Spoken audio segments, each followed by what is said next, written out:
under your models, observers like us actually have a crucial role in shaping how the wave function applies. That's correct. Without secondary tellers, there is no way for the universe to fully determine itself, to fully determine its own evolution. We're like the local sensor controllers, is how that's put in the CTMU, that actually determine events as they locally occur.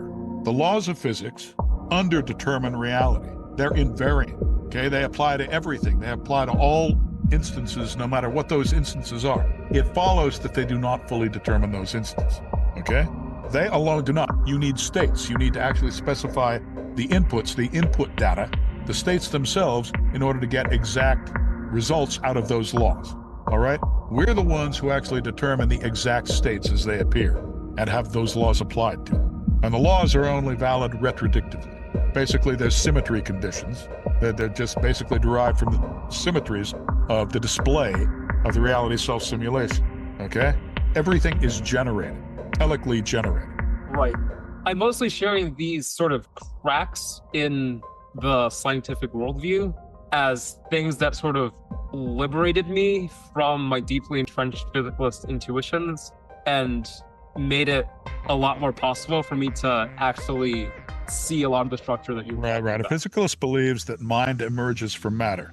From what the hell does matter emerge? Okay, that's all you need to ask yourself in order to kind of get over that physicalism thing.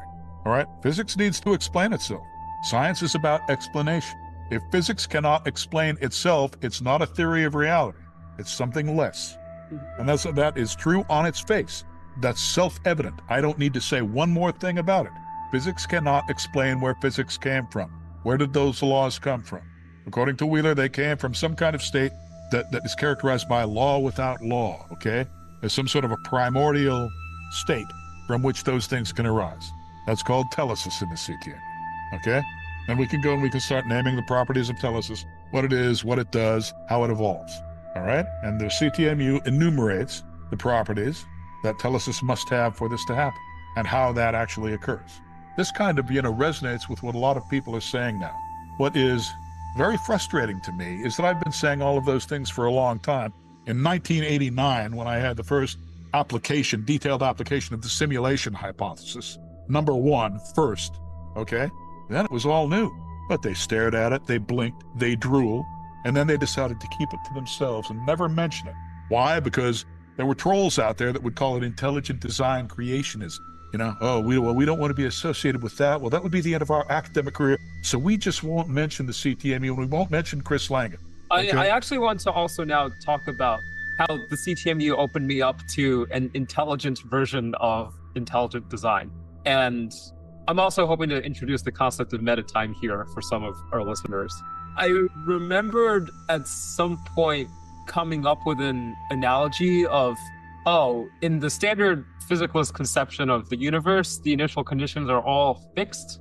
And then with a deterministic application of the laws of physics, or a probabilistically deterministic application, you can compute the next state and the next state. Well, yeah, exactly. How did they get fixed in the first place? It's a clockwork universe. Yeah, so how did they get fixed in the first place? Right. And I was considering a different possibility of like, what if the universe is more like a story that's getting written and it's still in the process of getting written, where like different portions of the story are fleshed out in different orders, and the different portions all have to be able to come together in a mutually consistent way eventually.